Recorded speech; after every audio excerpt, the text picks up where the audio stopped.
Welcome to the Nonprofit Digital Success Podcast, brought to you by wowdigital.com, your best place for nonprofit websites and design, now including fractional CMO support. When the economy changes, donor behavior does too. In this episode, James Misner breaks down how to adjust your messaging, retain donor trust, and lead your team with confidence through change. We're going to dive in and transform how your nonprofit approaches fundraising.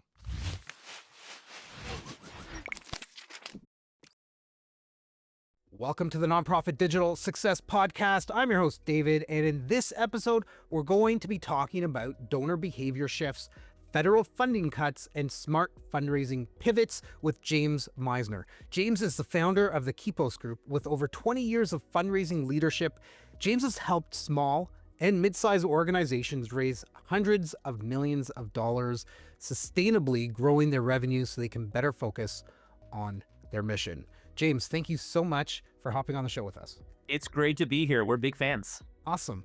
I always love raving fans, for sure. And to everybody that's listening to this or watching this, we are on YouTube. We're on all the social platforms. We're on 12 or 13 or 14 different podcast platforms. Share with your friends, like, subscribe. It's going to help us grow our platform more. So James, welcome, and tell us, I guess, a little bit about yourself and what Kipos Group does. Yeah, I'm James, lead the Kipos Group. We are fundraising specialists for small and mid-sized nonprofits with the idea that so many nonprofits have discovered unique ways to bring change and transformation to the world, but they don't know how to get it funded. So we are all hands on deck, roll our sleeves up, jump in the trenches with you, everything marketing, fundraising, communications, to help you get the revenue that your mission deserves. We've been doing it, all of us, for 20 plus years, and our team are specialists in their areas, and we genuinely love to help. We would all, even though we don't do this, we say that we would do it even if we didn't get paid to do it.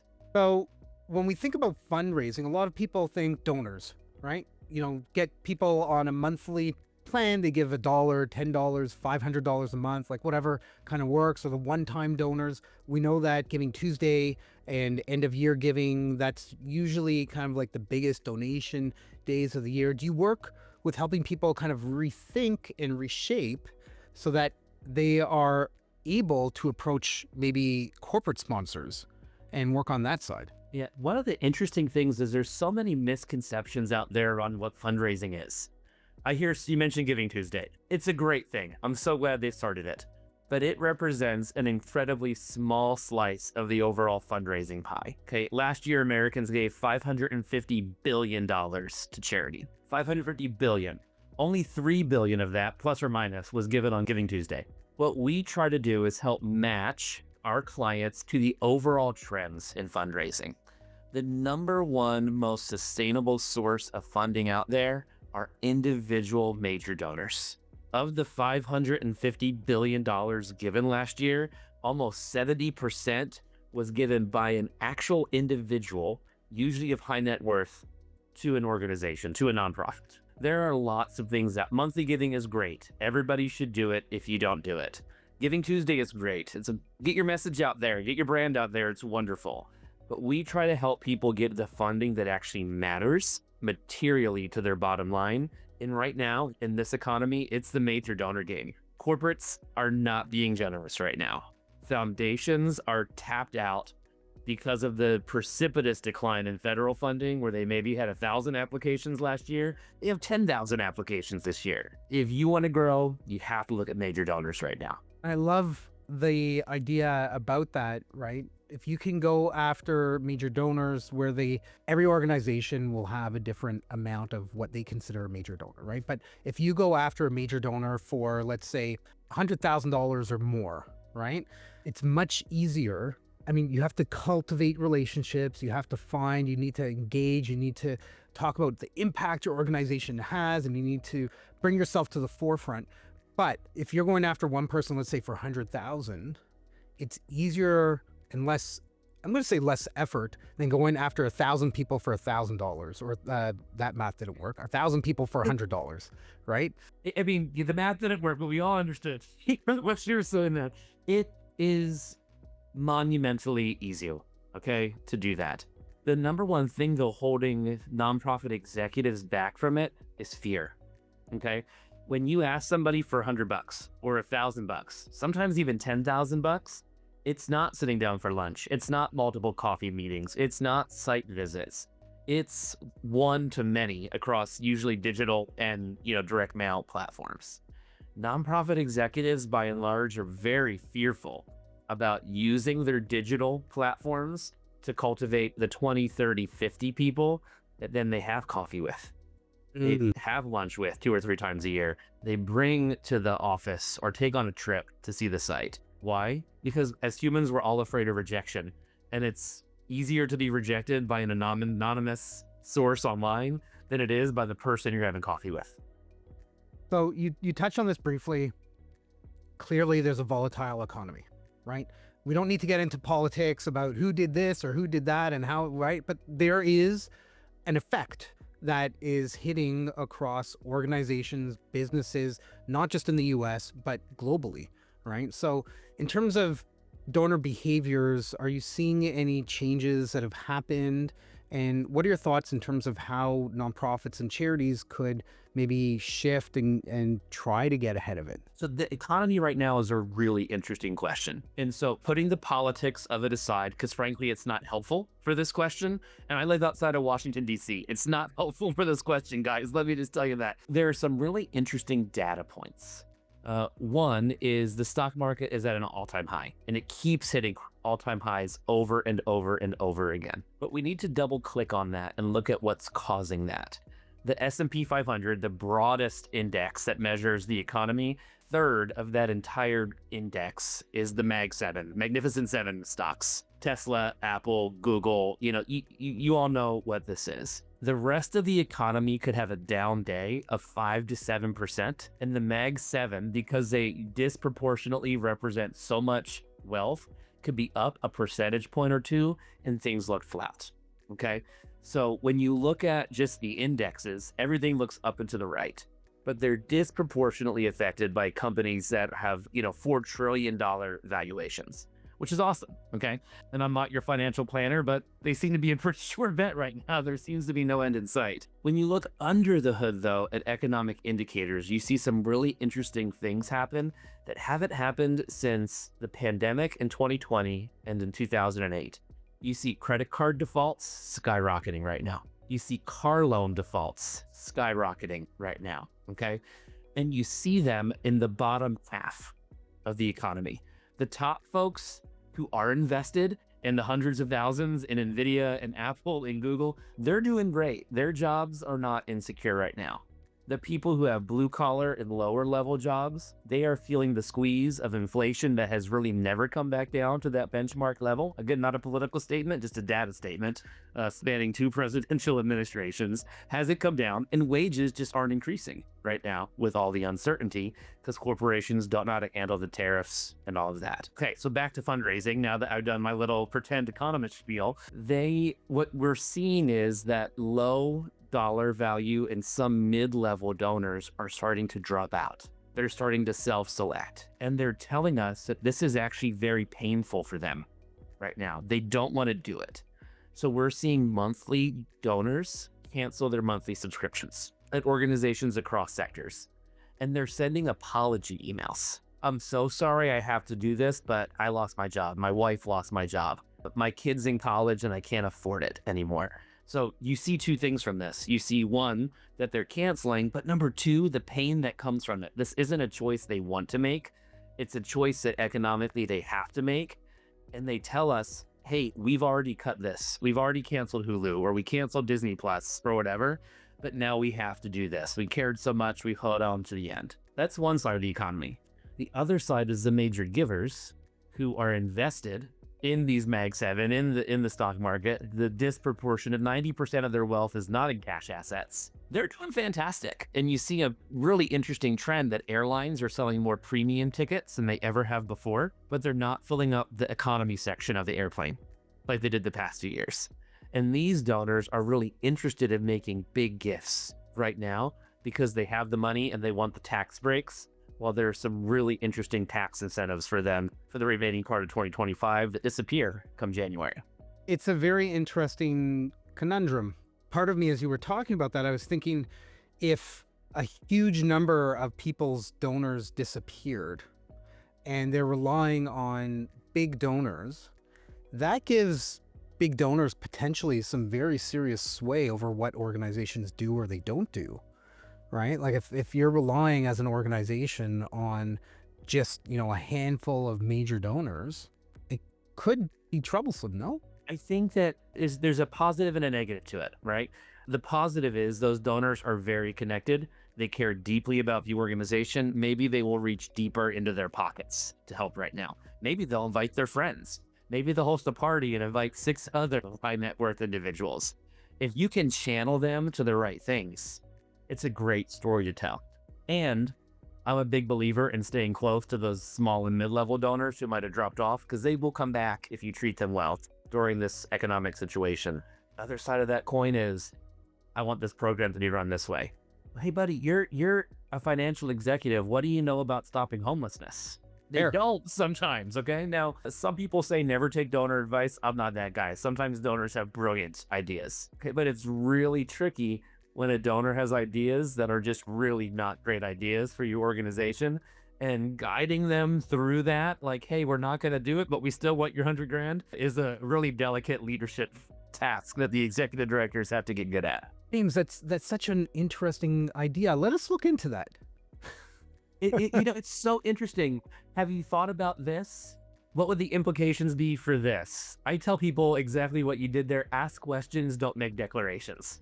Exactly. So to name your daughters. These are people that are used to getting what they want in the world, and telling them no could be dangerous for you.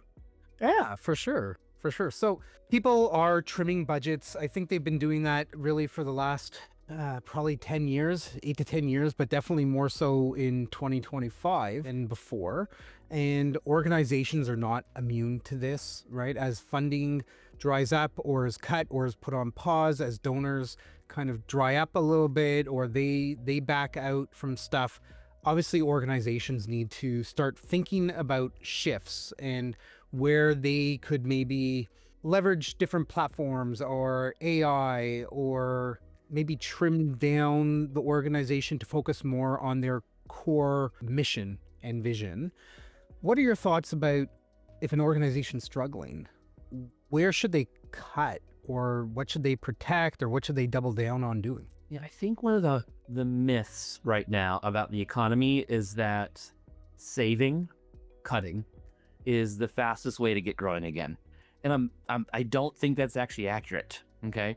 If you have a cash reserve, I think that it is worth, at the edges, trimming the sails, so to speak, and figuring out what's not efficient in your organization, where can things be optimized. I don't think that's going to help. What I think that does is it actually puts more constraint on the organization.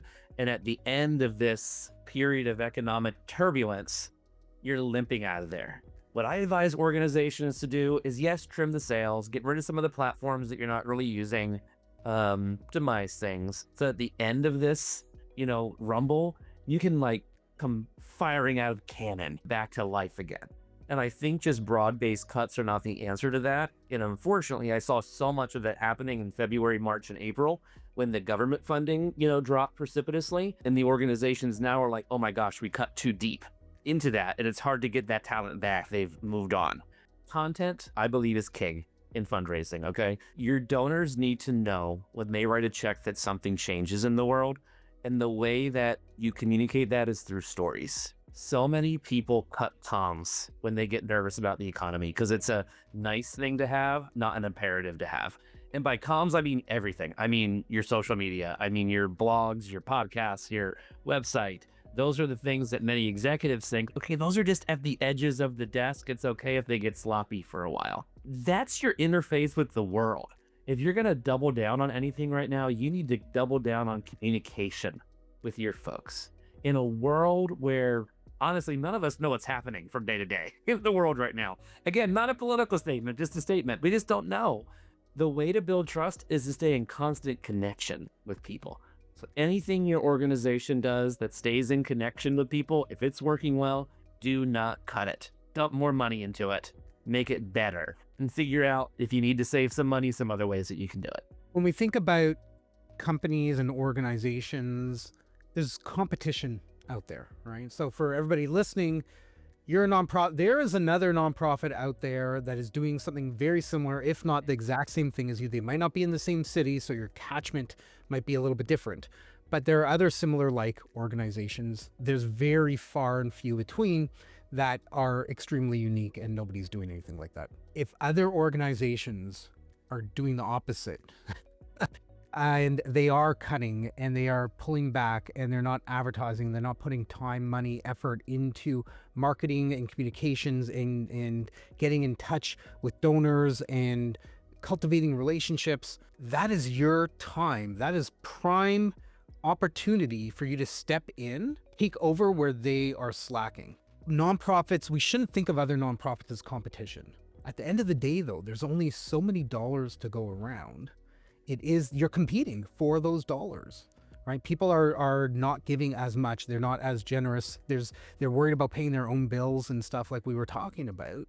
If an organization's backing off and cutting staff or cutting time or getting rid of software that automates blah, blah, blah, whatever, if you step in and fill that gap, you are going to come out further ahead at the end of the day when things return back or turn into whatever the new normal is going to be. 100% agree.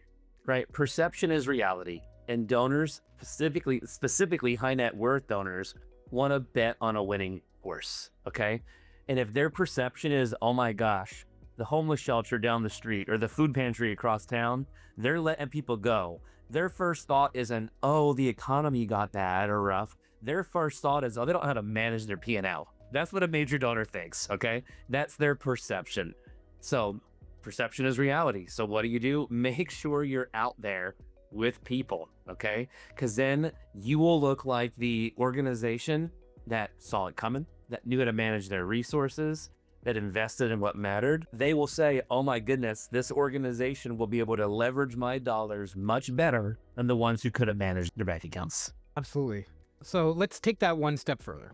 Let's say an organization lost a few major donors or a big corporate sponsor or something like that. How could they maybe turn that funding loss into a compelling story that could attract new donors or private donors or new corporate donors or whatnot without sounding desperate? I think a lot of people are like, oh, we lost all this. Like, how are we possibly going to communicate or make a case for support? There's only so many chances that an organization gets to make that story, okay? To tell that story. If you've told it more than once every 3 to 5 years, that's probably too many times, okay? Once every 3 to 5 years is enough. Now, in January and February, many, particularly those that were affected by the dismantlement of USAID in the international relief and development space, they told that story and they ended up okay. Because it was on the news, people realized it was through no fault of their own. Again, not political, it happened, so let's just talk about it. People responded really well. If those same organizations go out Q4 2025 and say, oh my goodness, we don't have the funding, the donors are going to say, well, we gave you back in January, February, March. What have you done with it, citizen? Okay. That story of we've lost funding because of how broad funding cuts were this year, it's kind of falling on deaf ears now. Okay. If an organization didn't get big funding cuts in the first half of the year and they're getting them in the second half of the year, the news story has shifted. We're kind of in a been there, done that situation, in the country right now. They need to tell the story of opportunity. They need to tell the story not of, hey, we helped 3 homeless people last year.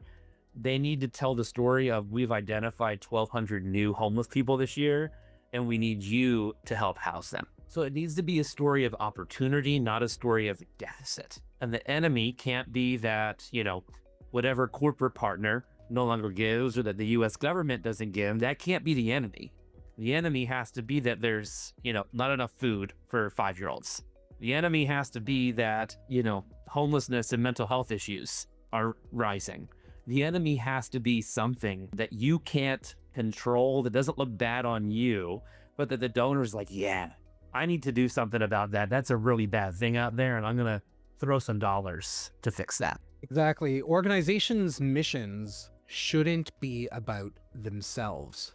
It should be about the challenge that they want to solve. And that's exactly what you were just talking about, James, where like the problem isn't you save 3 homeless people. The problem is there's 1,200 that need, right? So I think we need to think about reframing things from that perspective, because that tells a much bigger story that you are trying to help solve.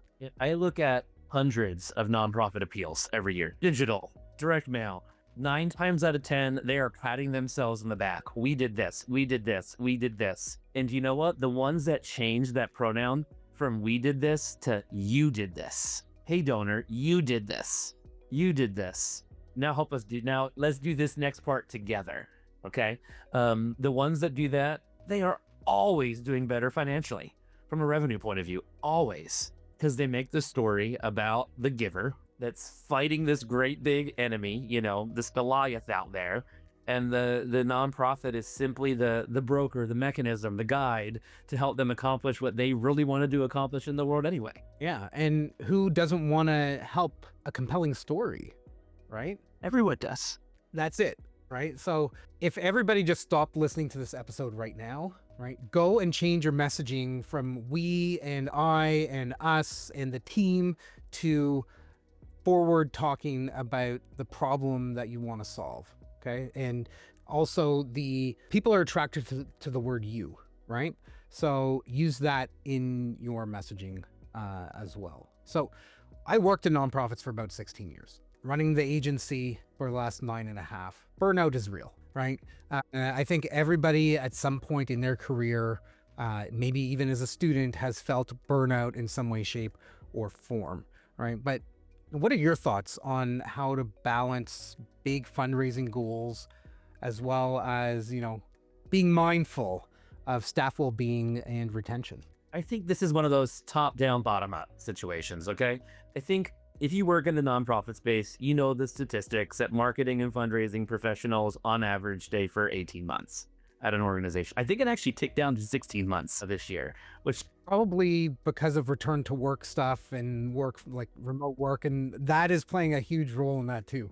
it really is. I think there's some interesting things there. One is nonprofits need to do a better job being clear about the expectations of individual roles. Particularly small and mid-sized nonprofits have these jack-of-all-trades fundraising positions where you are sending out the emails, you are updating Instagram and Facebook, and you're at the edge of your desk trying to, you know, schedule some major donor meetings.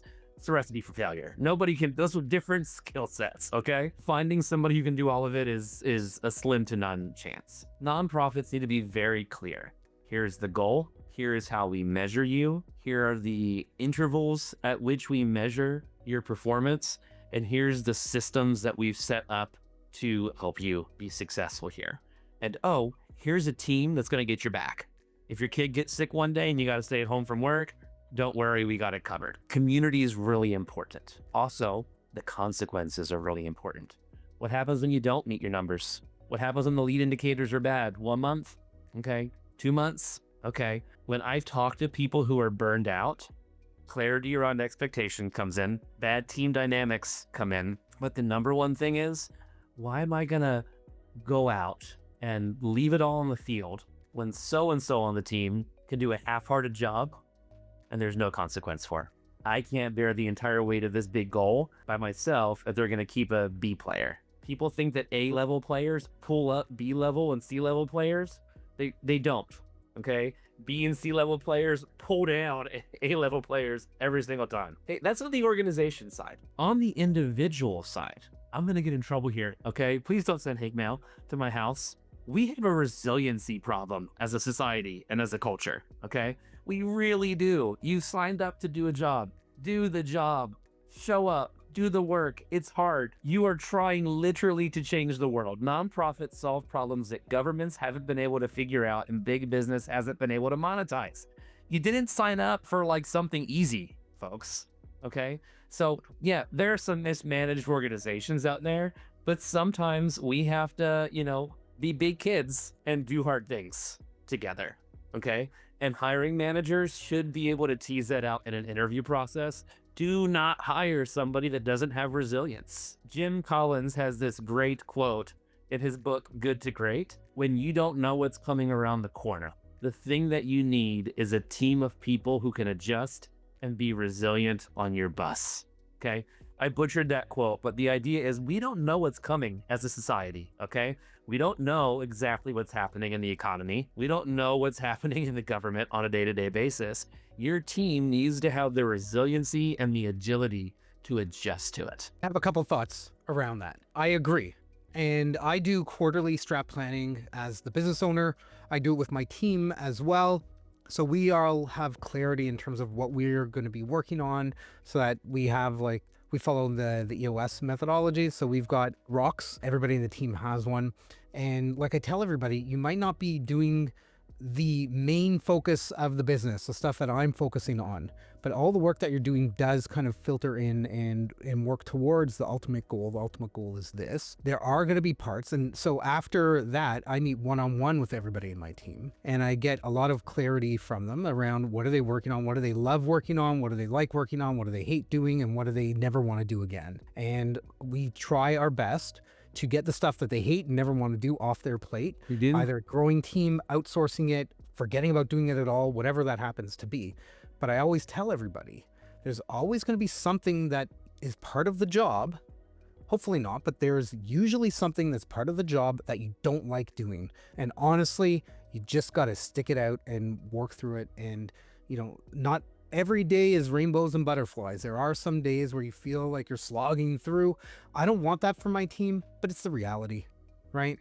And we need people to understand that, oh, okay, I hate doing this reporting thing, but it's 5 minutes a week or 3 hours a month or whatever. Fine. Suck it up. Let's just get through it. When I was 16 years old, I worked for a public affairs organization in Trenton, New Jersey. The whole it was lobbying, basically, at the state level. And one of the principals, as I was leaving to go to the next year of high school or college, I forget, I worked there for a few years, said, James, let me give you some advice. You are never going to get too high up in an organization to stuff and lick envelopes. Now, nonprofit leaders, please hire a direct mail shop. Don't actually do that. But none of us are above stuffing and licking envelopes. I think it was some of the best advice I ever got. Hands down, everybody's part of the same team. In the organization, you need to have your guiding principles. And if people are not living up to those guiding principles, they need to not be part of the team. And the guiding principles, whatever they are for your organization, it needs to be the metric across everybody. And, we all want A players. We all want people that care to solve this problem. And let's bring their assets, their experience, their skills to help with that. Absolutely. Okay, so we talked a little bit about communication and strategy and stuff, but let's talk a little bit specifically around digital or communication strategies that help build trust during financial uncertainty. So people have websites, they have social channels, they do email marketing. A lot of organizations don't have donor journeys, like email sequence journeys and stuff. What does, working on those pieces look like? What are your thoughts? Yeah, I think you mentioned one at the very end there, donor journeys. We took on a client in September of last year. So it's been 13 months. They were able to capture a very large number of emails on their website, through their social, through their Google ad grant, through all the things. They also got a lot of first-time donors. They didn't do anything with them afterwards. Okay. So this is the simplest hack out there that you guys do for your clients. We do for our clients. Everybody should do this. When you get a new email address, you need to put them on a journey, 7 to 10 part email series that invites them into the story to give a first-time gift. And then once you get that first-time gift, and this needs to be completely automated, they need to go on a separate journey, another 7 to 10 email sequence with some analog in there, with some text messages, handwritten notes, a phone call, maybe depending on the level, to get them to either give a second gift or to become a monthly donor. This organization grew 24% by just doing that. They did a lot of things well, but there were no donor journeys. And so you sign up for something, you give your email address away, nothing happened. Now, some really great stuff happens. For the givers, and for the organization. So if you don't have basic welcome series, people just stop right now and don't it, okay? Do the whole pronoun thing, we to you, and then go to welcome series based off of that, okay? Second thing, nonprofits do not communicate enough. The number, let's call it 4 or 5 question that I'm asked. I keep track of questions that people ask me because I'm super curious what keeps them from doing, what I know they can do is, aren't we already sending out too many communication pieces? And the answer is no. I have never met a nonprofit who is sending out too much communication. They are always sending out too little communication. They don't send out too much communication because they're so afraid of unsubscribes and they're spamming people. When you look at unsubscribes and disengagement, it comes from 2 ends of a spectrum, okay? You are spamming literally every day, 2 or 3 times a day, okay? Think of Bed Bath & Beyond, Bath & Body Works, those type of organizations where they get your email address and every 30 seconds there's a 15% off sale, okay? Yes, you unsubscribe from that. The other people I unsubscribe from are the ones who I forget who they are because they haven't communicated with me enough, okay? I tell this story a lot. I have kids, they're elementary school aged. And when they have a half day at school, which I think is the worst thing ever created, either all in or all out, people. But when they have a half day at school, the school district we're part of sends 10 different communication pieces to parents to remind us that it's a half day. Because, right, think about it. Like, if we don't get the kids where we're not home when the bus drops them off, like, it's a huge burden for the school district. And they're like, my job is to keep them alive, okay? And the school district has figured out they need 10 methods of communication, 10 touch points. An email a week in advance, an email 3 days in advance, a voiceless or a ringless voicemail, text messages, like 4 text messages, 2 the day of, 2 the day before, 2 the day of, like, hey, your kid just got dismissed from class, be home in 10 minutes. Like, they gotten that sophisticated. And you know what? Last year I forgot it one day. No. And I worked from home. Okay, I forgot it and I worked from home. Okay, it just slipped my mind. If the schools in our country have to communicate to be home for our kids, how much more do we have to communicate to a donor audience who thinks way less about us than we think about them? Very fair. Very fair. I was just earlier today, maybe about 4 hours ago, on a call with a prospect. We did a website audit for them and they wanted to follow up and talk a bit more about it. And we jumped into conversation and we were talking about they don't have an email list. They don't have an email list. They've been around for, I think, about 25 years. They serve a very specific thing. They're a local for a bigger organization. So they get all kinds of funding and whatever. They run programs for youth and basically anyone, I think they said from 8 through to retirement, right? They don't have an email list. I was like, are you kidding? Like, you need an email list. People for the last 20 years have been saying email is going to die. Everybody's going to web and everybody's going to social and then everybody's going to VR and everybody's going to AI and blah.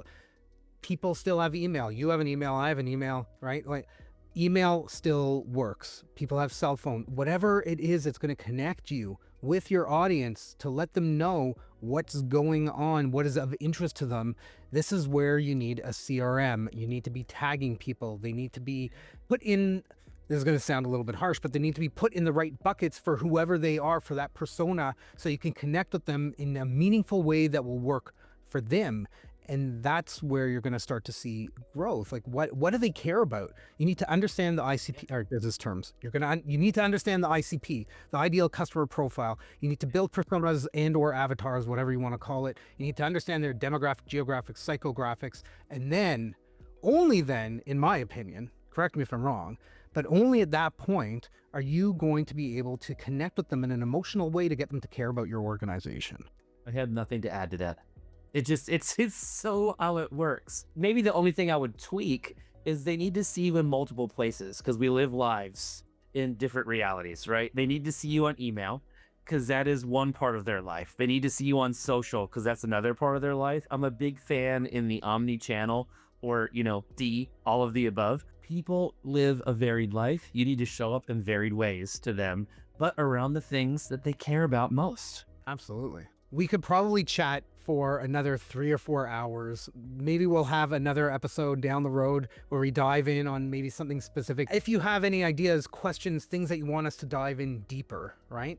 get in touch with us. Leave a comment on the show somewhere. Shoot me an email, shoot James an email. We'll get together. We'll have more conversation. So James, before we hit record on this, we were talking about you've got a promo. I think you were saying it was 5 reasons why your revenue doesn't match your impact. What's that all about? Yeah, so if there is one question that I get asked all the time, it goes something like this. I know our program work is really good. It's changing lives. It works. I can't convince people that it works. No one seems to see it. We're the best kept secret out there. That's like one of those nonprofit cliches, right?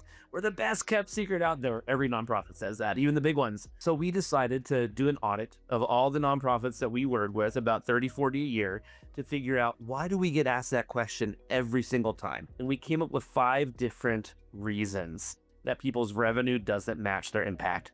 A lot of the things we talked about today, how they tell their story, how they get it out there, but even deeper into fundraising strategy. So if you want that, it's free. Just go to our website, thekiposgroup.com, K-I-P-O-S, thekiposgroup.com, and you'll be able to download it there. And I'll send you a link so we can throw it in the show notes if that's helpful for folks. Absolutely. James, amazing insight. Love the conversation that we had around navigating economic uncertainty, protecting revenue, building resilience. I think a lot of people are going to get some really great insight and some gold nuggets from the conversation today. And I want you, so this is a question. I said right before the show, I'm going to ask you a question at the end, right? So here we go. If you were to issue a challenge to everybody listening to the show, that something you want them to do in the next 24 hours, what's that challenge? You told me this was going to be hard, but I actually think it's easy. It's 3 steps to it. Okay, so I know I'm probably cheating with that. That's Number okay. 1, I want you as an executive director or a revenue leader of your organization to make a list of the highest potential givers to your organization. I want you to email them, invite them to lunch sometime in the next 2 weeks. So make the list, number 1, invite them to lunch, number 2. Number 3, when they sit down for lunch, say, hey, I just wanted to tell you this story about the impact you're making. Tell them the story. Don't tell them how you did it. They don't care how you did it. Tell them the story of a life transformed. And then say at the end of lunch, hey, over the next 2 months, as we get ready to wrap up 2025, can we invite you into a deeper conversation about how your giving can accelerate this kind of change? Do that and watch what happens between today and December 31st. Love that. So you already mentioned the kiposgroup.com. We'll have your website as well as your LinkedIn. It's going to sound weird. We're going to have it linked on the show notes for everybody. James, thank you so much for joining in. It's been awesome having you here on the Nonprofit Digital Success Podcast. Everybody listening, if you want any of the links, the insight, the conversation that James and I had, just head over to our podcast show notes page. You can get there by going to nonprofitdigitalsuccess.com. Click on this episode for all the details. And until next time, keep on being successful.